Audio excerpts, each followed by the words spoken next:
Como ha señalado la información que leyó hace un momento el apreciado amigo Pablo López, ayer se dio en el Complejo Judicial Norte una audiencia muy especial, nunca antes vista, nunca antes vista. Se los cargaron a los 137 legisladores, se los cargaron a autoridades, funcionarios como el Contralor, el Procurador, superintendentes, miembros del Consejo Gallo Hervido, y hasta el presidente de la República tuvo que ir. ¿Qué se obtuvo? Si leo el titular del diario El Universo, dice esto fue una comedia, ¿no? El caso INA llega a la comedia. ¿Habrá razón para maltratar a una persona así? No, eso no es ético. Se lo digo a los amigos del diario El Universo. Estoy con el doctor Richard González, uno de los autores de la denuncia, y que sustentó ayer. ¿Cuál es su evaluación de la jornada que se vive en la justicia con esta acción de protección? Doctor Richard, buenos días, qué gusto tenerlo. Gracias, doctor Francisco Herrera Arauz, por la oportunidad. Yo creo que la evaluación es positiva. Primero voy a indicar en qué condiciones entramos a este escenario judicial o al partido con la justicia. Recordemos que la semana pasada la Asamblea Nacional emitió una resolución en la que groseramente amenazó a la jueza que tenía el caso, la jueza Raquel Herrera. Hizo una resolución en la que rechazaba por improcedente la acción de protección y decía que había una manipulación de la justicia. Eso era o es impresentable. Segundo... ¿Por qué? Porque la jueza entró disminuida contra una amenaza, imagínense, del Poder Legislativo. Y luego nosotros... Pese a que la Corte Nacional de Justicia le dio garantías, no dio tenía que continuar. Efectivamente, ella tenía que continuar, pero ¿garantías en qué sentido? Hizo un comunicado a la Corte Nacional de Justicia muy tibio, cuando le correspondía salir a defender enfáticamente, digamos, a la jueza. Cuando la Corte Nacional de Justicia, ella se ha visto en problemas por el tema de evaluación, por diferentes circunstancias, han salido en pleno a dar ruedas de prensa, a hacer comunicados gigantes para este tipo de cosas. Pero en este caso a la jueza le dijeron, verá cómo se defiende usted, porque usted solita le toca garantizar la independencia judicial externa. Entonces, por eso es grave. Y recordemos que el país ya ha tenido 2 casos graves de condenas en el sistema interamericano, como el caso Camba Campos versus Ecuador y el caso Quintana Cuello versus Ecuador, en donde la función legislativa realizó con resoluciones interferencia en la función judicial, y eso ya fue declarado. Aquí sucede algo parecido. ¿Usted cree que la señora juez, que ya voy a explicar yo por qué considero que surtió un gran efecto ese amedrentamiento que sufrió la jueza, no se sentía amenazada? ¿No se sentía quebrantada en su objetividad? Evidentemente, es la función legislativa la que viene y le dice, verás lo que te va a pasar, ¿por qué estás haciendo esto contra mí? Yo tengo una mayoría. Esos son los mensajes ocultos que habían en la resolución. Pero independientemente de eso, yo creo que el ejercicio fue positivo.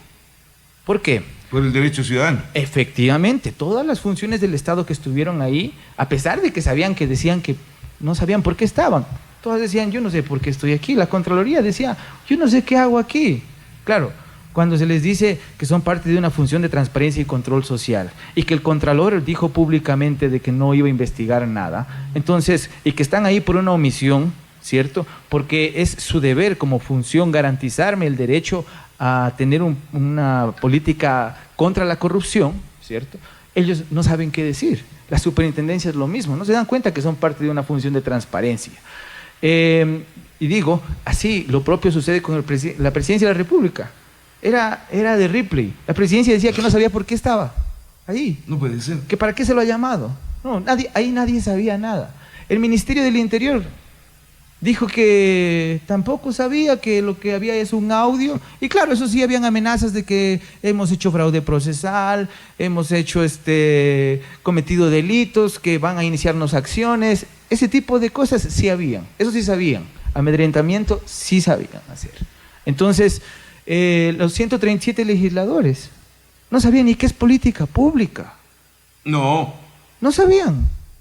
El procurador, el representante del procurador. No, eso ya es... El representante del procurador dijo al momento que yo le puse un ejemplo, porque el legislativo dijo que no hace políticas públicas. En su defensa dijo que no saben por qué están aquí, porque el legislativo no hace políticas públicas. Entonces yo les dije, ¿recuerdan cuando en el Congreso hace varios años no había, por ejemplo, sanitarios para mujeres? No existían. Sí, claro. Ya, eso era una política pública discriminatoria que se corrigió con el paso del tiempo, ¿cierto? Y hay varios tipos de políticas, por ejemplo, cero tolerancia contra la violencia contra la mujer. Eso es política pública y así diferentes acciones que se van desarrollando en torno de esa política. Pero claro, la Procuraduría, por ejemplo, dijo que no tenía tiempo para venir a escuchar si es conveniente ponerles baño o no ponerles baño a las mujeres. A ese extremo llegó. Por no aceptar el ejercicio ciudadano que se estaba aplicando. Efectivamente. Ya. ¿Y qué era el ejercicio ciudadano? ¿En qué consistía este ejercicio ciudadano? Lamentablemente la Constitución nos garantiza el derecho a poder decirle al poder público, sobre la base de nuestros derechos. Es lamentable para ellos. Claro, para ellos. Sobre la base de nuestros derechos, ¿qué están haciendo? ¿A dónde nos están llevando? Que la política no es solamente de ellos, que nosotros como observadores también podemos decirle, oiga, aquí tengo un derecho, por favor, deténgase. Es el derecho al límite al poder. Eso no les gusta. Ese es el problema. Entonces, lo que nosotros reclamábamos, y para que a la gente le quede claro, incluso al periodismo que dice que acabo de enterar que ha sido una comedia, así se le llama tal vez a la intervención ciudadana, nosotros reclamábamos que hay una política desde antes, no es en este periodo, desde antes, en el que se investiga al enemigo político y se protege al amigo político. Esa política es discriminatoria. ¿Por qué decíamos, incluso llevamos una prueba? Yo en el 2016, como ciudadano y como funcionario que estaba en ese entonces, denunciamos a 2 asambleístas por tráfico de influencias. 2 asambleístas de Alianza País. Y nunca tuve una respuesta. ¿Cuáles eran? Richard Farfán y Miriam González. De la provincia de Loja. De Loja, yeah. ¿Sí? Porque estaban tratando de conseguir cargos en base de su función. Esa fue la denuncia que puse. A 137 les llegó la copia en ese momento. Nadie dio una respuesta. Entonces, esa política que se instauró, ¿cierto?, de meter debajo del cajón lo que no les gusta, eso es lo que está mal. Entonces, ellos como asamblea debían demostrar que o cambiaron esa política, ¿cierto?, la corrigieron, o que no existió. Pero no, jamás llevaron pruebas, ¿cierto? Lo único que trataron es decir que ya corrigieron, que ya han convocado a una investigación al presidente de la República, que ya el CAL decidió también abrir la investigación para la presidenta de la Asamblea Nacional, pero sí yo a ratos sí podría decir que sentí que algo andaba mal respecto de la interferencia de funciones, ¿sí? Porque me pareció inverosímil escuchar. Primero le comento que nos dieron un receso, más o menos salimos a la 1:30 de la tarde, ¿sí? Y volvimos a las 3 para escuchar el fallo. Un fallo que duró más o menos 50 minutos. Tan simple. 50 minutos, ¿sí? Yeah. Y en 1:30 se hizo un fallo de 50 minutos de comunicárselos. No lo creo. Yo no creo que un fallo de 50 minutos, oralmente hablado, se haya realizado en tan poco tiempo. 2, se utilizaron las mismas palabras de la presidenta de la Asamblea para justificar y decir que los audios públicos que existen, ¿sí?, sobre la conversación de la presidenta de la Asamblea Nacional con la ministra del Interior, que fueron presentados en la audiencia y que son hechos públicos, se dijo que no tienen valor jurídico para la jueza. ¿Por qué? ¿Sí? Porque dice que no puede saber su autenticidad, que no puede, a pesar de que las autoras han reconocido públicamente y lo presenté ahí, ese reconocimiento de que eran de ellas, pero dijo que no podía identificarlo. Sin embargo, dijo que esto era un tema de la cotidianidad de ellas. Otra vez. El fallo diciendo eso. Dios mío, qué maltratada está la palabra cotidiano. El fallo diciendo eso, entonces yo no me tocó apelar más me tocó apelar el fallo diciendo que yo no quería que sea cotidiano ese tipo de fallos. Eso me pareció ya grave, extremo. No, sí. Entonces, yo repito, el ejercicio que se hizo ayer creo que fue excelente porque los 137 asambleístas tuvieron que ir a dar cuentas de lo que estaban haciendo. 1. La Sí. ministra. La ministra, el Ministerio del La Interior, presidencia. la presidencia, la función de transparencia y control social. Ya, a ver. ¿Por qué no validaron como prueba el audio? ¿Qué tenía que haberse hecho? ¿Un peritaje? ¿Algún tipo de Eso es interesante. acción para validar esa prueba? Eso es interesante porque cabe recordar que esta acción creo que es la primera de esta naturaleza, digamos, interpuesta contra el poder público. Dos, hay una deficiencia grande en cuanto a el tratamiento de la prueba constitucional o en los procesos constitucionales y una confusión terrible del tratamiento en los procesos civiles, en los procesos penales, ¿sí? En los procesos laborales. Es muy diferente. ¿Ya? ¿Y por qué es diferente? ¿Y qué era lo que alegaba el Ministerio del Interior? Alegaba que ya se está tratando el tema en la Fiscalía y que ya no puede tratarse acá. Ellos olvidan que hay diferentes tipos de responsabilidades, civiles, penales, administrativas y responsabilidad constitucional. Llegaron incluso a decir que tienen inmunidad, que no saben por qué están ahí. Que la inmunidad los protege para todo y que no saben por qué están ahí. El problema es que no existe inmunidad en materia constitucional. Entonces, si es un hecho público, ¿cierto?, lo que ha sucedido, y yo presento esta prueba, y no es desmentida en el fondo, porque no dijeron nunca... No es mío. No es mío. No, de hecho, la jueza le dio valor diciendo que esto es un tema cotidiano. Una pregunta, ¿fueron todos o mandaron a sus abogados? Bueno, enviaron representantes, procuradores, algunos asambleístas estuvieron y otros estuvieron mediante procuradores. Ya. ¿Por qué llamó el doctor Richard González con Felipe Ogaz a tanta gente que no entiende por qué tuvo que ir? Superintendentes, contralor y demás. Ya. Incluso habían legisladores que decían que no saben por qué están ahí si ellos no estuvieron ausentes de la sesión o porque no votaron. Justamente eso da la medida de que no saben que ellos están haciendo política pública, ¿cierto? Y que el ejercicio de hacer política pública es una repetición de actos constantes, ¿cierto? Y que ellos están ahí no solo por acción, sino por las omisiones que hacen en el cargo. No ir, no hacer nada contra este tipo de política discriminatoria. Mire, lo que mañana yo le decía a la jueza, mañana cuando yo presente como ciudadano otra petición, ¿cierto?, contra el Poder Legislativo o contra cualquier servidor público que ellos tienen la facultad de fiscalización, ¿qué va a pasar? Otra vez lo van a poner debajo del escritorio. ¿Se va a perpetuar este tipo de política? No, entonces, no ese es el tema. Ese es el tema en discusión. ¿Qué va a pasar de aquí en adelante? Los ciudadanos, ¿dónde quedamos? Entonces, por eso les dije a los asambleístas que decían que no saben por qué están ahí. Señores, ustedes deben, porque están en ejercicio del cargo, subsanar este tipo de política discriminatoria, ¿sí? Que prohíbe el ejercicio de mi derecho, que está en el 8.3 de la Constitución, en el 3.8, perdón, de la Constitución. Y olvidan que la Constitución establece que el contenido de los derechos constitucionales se llena con tres, parámetros. 1, las normas. 2, la jurisprudencia. Y 3, las políticas públicas. 11.8 de la Constitución nos dice eso. Entonces, si ellos no actúan, cometen omisión. Si ellos actúan mal, también violación de derechos. Entonces, tienen que actuar, pero en el marco de la Constitución. Ayer fue increíble que dijeron que ¿qué hacemos ahí?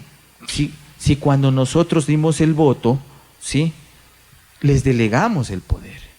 Y que la forma de castigar, si no nos gusta, es después de 4 años, cuando hayan otra vez elecciones. Ellos no entendieron que hay la democracia directa. Entonces, parece que entienden que hay un cheque en blanco. Eso no es así. Entonces, molestos estaban porque decían que la democracia se rige por acuerdos. ¿Por qué me llaman? De mayorías y minorías. Y si la mayoría dice esto, lo siento, porque está dentro de su autonomía. Eso dijeron ayer. O sea, en ese momento sí se reconoce mayoría, ¿no? Sí, dicen que son mayoría. En otros no. Que dicen que son mayoría y punto. En otros son borregos alzamanos. Acá Son mayoría. Mayoría. Mayoría. Ya. Pero, enfréntelos usted políticamente con este concepto. No se puede hacer mayoría contra la ley, ni contra la Constitución. para encubrir un delito. Exacto. No, eso justamente se les dijo. Eso justamente. Incluso se les nombró que el pueblo, que sería la gran mayoría, ¿no?, Ni el pueblo no puede violar los derechos, menos una mayoría legislativa, en connivencia con Ni una función. autoridades ni ciudadanos. Nadie está habilitado a Nadie. cumplir con la ley. Ni por más mayoría que sea. No, sí, además. Ya. Eso ya también se pronunció el mismo sistema interamericano, caso Hellman, en donde consulta popular había violado derechos y determinó la Corte que no se puede. Entonces acá vinieron a justificar que porque son mayoría pueden hacer lo que sea, y eso no es posible. Eso lo dijeron en la audiencia, y que si queremos castigarlos o no estamos de acuerdo, esperemos a las elecciones. Eso lo dijeron textualmente. Esperemos a las elecciones. Ya, suspendida la acción de protección, entiendo que ustedes apelarán. Está apelado. Ya está apelado. Sí, ya está apelado, porque como dije yo ayer, le dije a la jueza que estaba en contra de la cotidianidad de este tipo de fallos. Entonces, esperamos que nos notifiquen por escrito para poder también fundamentar por escrito la apelación. Con esto, la investigación tiene que seguir. Tiene que seguir. Me imagino que lo que está haciendo la Comisión de Fiscalización puede ser tomado como un efecto de este llamado o no. Para ustedes no es válido, doctor Richard González. Yo considero que gracias a la demanda se tuvieron que mover los resortes del Poder Legislativo y, por decir una palabra amable, rectificar, ¿sí?, en su decisión de no investigar al presidente. Por lo menos ya hay una decisión. En su decisión de 6 votos a 1, decir que la presidenta de la Asamblea tiene que también ser investigada, por más presidenta que sea, que la ministra del Interior, que está a cargo de la Policía Nacional, que tiene el deber constitucional de prevenir delitos, no de taparlos, ¿sí?, tiene también que ser investigada. Entonces, yo creo que ese efecto de la demanda que hemos propuesto ya es positivo. Ahora, yo también creo que es importante decir que al Ecuador se lo está sumiendo en una especie de pregunta filosófica entre ser o no ser correísta. Ese es el punto, ¿no? Sí, y estamos... O sea, acá se justifica todo atropello porque es correísta. O te eligen funcionarios, como la fiscal, por ejemplo, porque ha demostrado que es anticorreísta. De eso no se trata. De eso no se trata. El país no puede andar bajo el saco de los políticos. No puedo decir... La ley no se debe negociar de esa manera, por Dios. Exactamente. La ley no se negocia. La Constitución no puede estar con nombre y apellido. Si es fulano, sí. Si hace esto, no. No. Señores, los que ahora dicen que nos han etiquetado, incluso yo rechazo, digamos, este tipo de etiquetas que se ponen a las personas para tratar de denostar lo que están haciendo. Eso se llama falacia ad personam, destruir a la persona para destruir el argumento. Entonces, yo rechazo eso porque no se trata de aquello. A ver, miren, mañana tenemos, y le digo esto, Francisco, mañana tenemos, como colectivo que somos, Acción Jurídica Popular, una audiencia en el Tribunal Contencioso Electoral contra el exalcalde Bolívar Castillo, la asambleísta Verónica Arias, su asambleísta suplente y el municipio de Loja por uso de recursos públicos con fines electorales. ¿Y ahí qué seremos? Entonces, mañana también estamos pidiendo unas preguntas para ver si el pueblo quiere que aquí se privaticen las instituciones. No, pues contra la privatización ya... O sea, ese tipo de cosas estamos haciendo porque creemos que debemos actuar como ciudadanos. Y aquí no se nos puede venir a decir, son fulanistas, son merenguistas o son lo que sea. ¿Qué importancia tiene el fallo en este momento frente al recurso? Eso es 1. 2, ¿qué trascendencia puede tener a futuro para volver a reclamar nuevas acciones del legislativo, del ejecutivo respecto a esto, y qué establece la jurisprudencia después de la resolución de la jueza? Doctor Richard González. Bueno, es muy importante. Como digo, estamos abriendo camino al andar. Hay muchos derechos, hay muchos procedimientos que la Constitución tiene y que los ciudadanos no hemos usado, no hemos utilizado.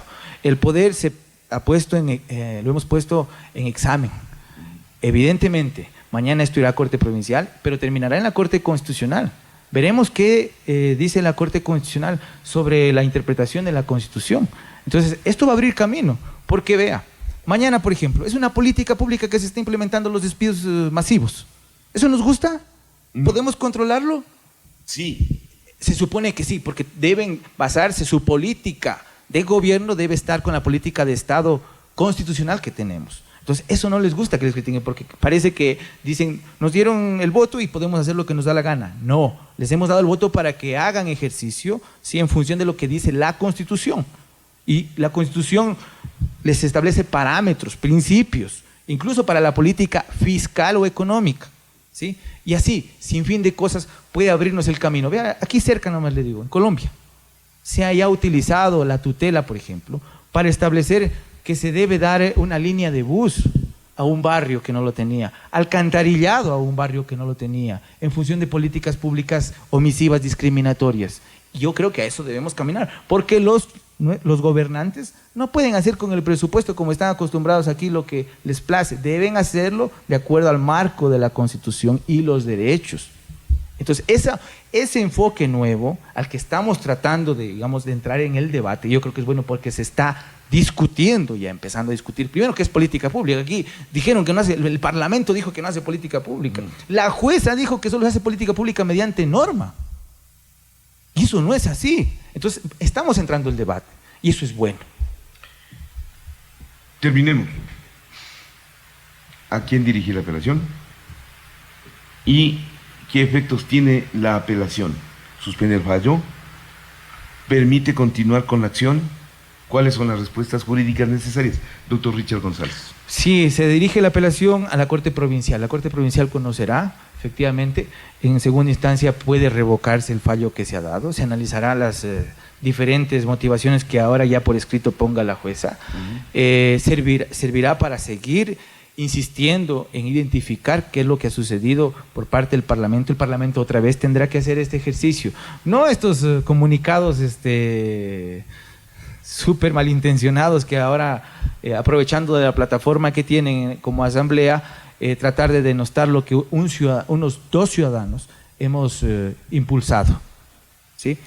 Lo propio, yo quiero señalar que esto de andar utilizando la imagen de los ciudadanos que se atreven a demandar al poder, andarles poniendo sellos, o andarles poniendo etiquetas en sus cuentas de Twitter, hablo de la ministra del Interior, yo le pido que deje de utilizar mi imagen y que respete como ciudadano. Ella en este momento es autoridad pública, ella es ministra, está en el ejercicio del poder, no puede caer en prácticas de esa naturaleza. Y eso, bueno, lo iremos viendo cómo sabremos responder al respecto. Tomen en cuenta lo que se está diciendo acá. Tomen en cuenta. Yo sé que tenemos esa tendencia a minimizar las cosas. No. El tema es delicado por las consecuencias futuras. Siempre aprendan eso, especialmente en derecho, ¿eh? Mañana la impunidad genera violencia. Sí. Se desespera la gente, ya no hay válvulas de escape. Si la función judicial, que ya está ahogada en este momento, ¿sí?, no da respuestas, mañana puede haber violencia. A eso degenera. Y eso tenemos que prevenir. El doctor Richard González Dávila. Doctor, muchas gracias. Gracias. Usted siempre es bienvenido a esta casa. Gracias, mi querido doctor. Permítame estar...